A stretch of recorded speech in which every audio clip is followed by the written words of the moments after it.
Morning कक्षा पंचम बच्चे अपनी हिंदी व्याकरण की पुस्तक निकालिए और उसमें निकालिए पेज नंबर 75। तो पेज नंबर 77 में हमारा अध्याय जो 12 है, इसमें हमने कल पढ़ा था वाक्य के बारे में। तो आपने क्या पढ़ा था? वाक्य के क्या होते हैं? वाक्य किसे कहते हैं? वाक्य कहते हैं शब्दों का क्रमबद्ध एवं सार्थक मेल वाक्य कहलाता है।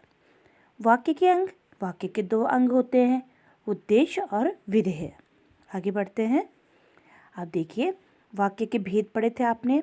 तो वाक्य के 2 भेद होते हैं, एक रचना के आधार पर और एक अर्थ के आधार पर। ठीक है। और फिर रचना के आधार पर भी 3 भेद होते हैं, सरल वाक्य, संयुक्त वाक्य और मिश्रित वाक्य।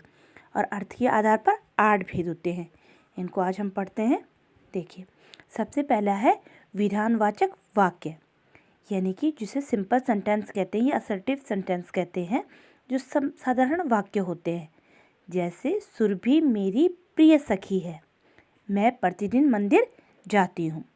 निषेधवाचक वाक्य, यानी कि नेगेटिव सेंटेंस, जिसमें नकारात्मक वाक्य का बोध होता है। आज नल में पानी नहीं आ रहा है, वह बाजार नहीं जाएगा। किसका बोध हो रहा है? नकारात्मक। प्रश्नवाचक वाक्य, यानी कि इंट्रोगेटिव सेंटेंस, आप कहाँ रहते हो? आपसे प्रश्न पूछ रहे हैं, क्या आप चाय लेंगे? आज्ञावाचक, जिसमें हम कहते हैं इंपेरेटिव सेंटेंस, जो आज्ञा, प्रार्थना या निर्देश का बोध कराने वाले वाक्य होते हैं।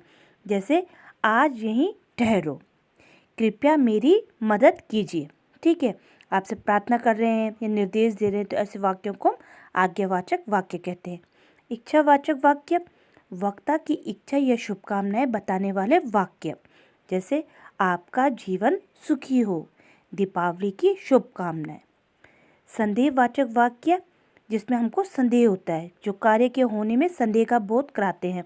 जैसे शायद आज वर्षा हो, शायद है, हो भी सकती है, नहीं भी हो सकती है। शायद पिताजी चले गए, पता नहीं है। संकेतवाचक वाक्य, कार्य की सफलता या असफलता की ओर संकेत करने वाले वाक्य। यदि तुम परिश्रम करते तो सफल हो जाते, जब वह आएगा तो हम प्रदर्शनी देखने चलेंगे।